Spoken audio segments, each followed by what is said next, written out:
Today, February 13th, readings are Leviticus 20 to 22 and Acts chapter 20. We're going to go to Leviticus chapter 20 and some really tough stuff here from many, many years ago that still apply today, in that God is for life. And so when we look at the law, there are different parts to it. There's the moral law that's all-time binding, but that's like the Ten Commandments.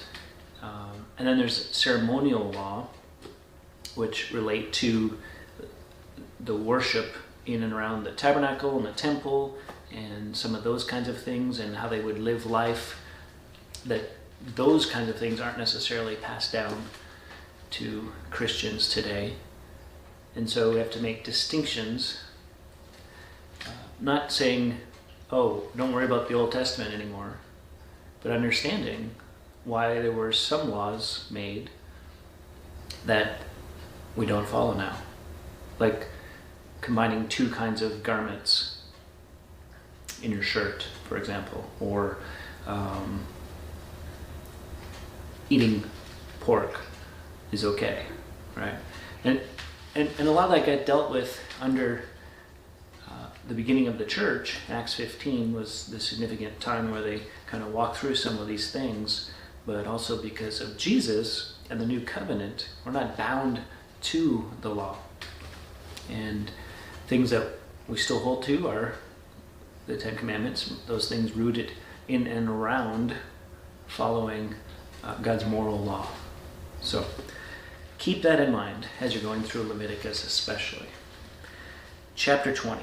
The Lord spoke to Moses, saying, say to the people of Israel, any one of the people of Israel or of the strangers who sojourn in Israel who gives any of his children to Moloch, so shall surely be put to death. The people of the land shall stone him with stones. I myself will set my face against that man and will cut him off from among his people, because he has given one of his children to Moloch to make my sanctuary unclean and to profane my holy name.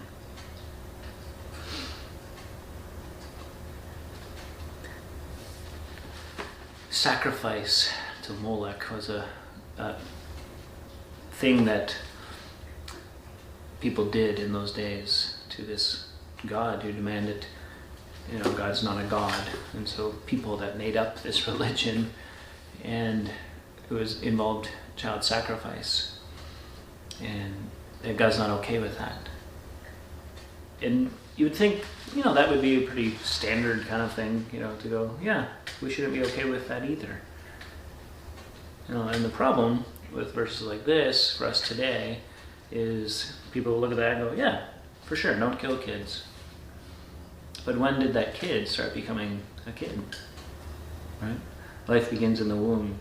And so you have to backtrack all the way to conception. Because that's not your DNA anymore. It's a new living being.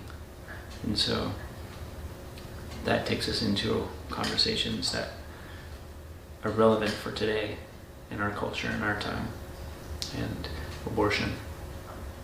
And why we can't say, well, that's just your choice. That's okay. Laws can be whatever they are, but God's law supersedes all things.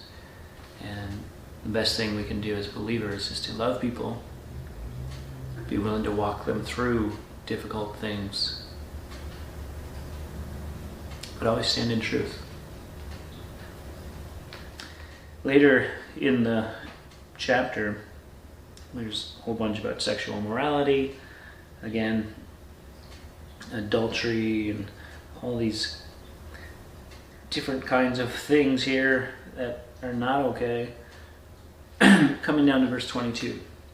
You shall therefore keep all my statutes and all my rules and do them, that the land where I am bringing you to live may not vomit you out. You shall not walk in the customs of the nation that I am driving out before you, for they did all these things, and I detested them. But I have said to you, you shall inherit their land. I will give it to you to possess a land flowing with milk and honey. I am the Lord your God, who has separated you from the peoples. You shall, and he goes on to talk about separation of things.